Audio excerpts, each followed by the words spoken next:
Joy, maadjong adlaw. Kini sa sano. Gikan po ko sa Bohol, kay sa Bohol may tertier, may Lubok River, man-made Pures, og Pangalaw Bets.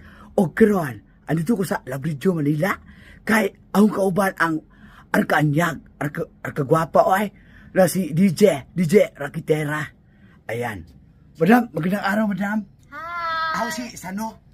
Ano? Sano? Sano? Sano? Sano? Oh. Parang tunog sa hanggan, no? Muna, anong sekreto na DJ Rakitera? Bakit ang ganda-ganda mo daw?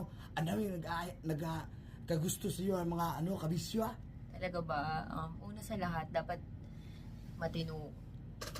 Kasi, yun yung nagiging charm ko eh.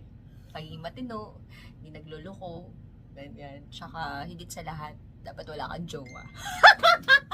Oh, yan ang sekreto ni DJ Rakitera sa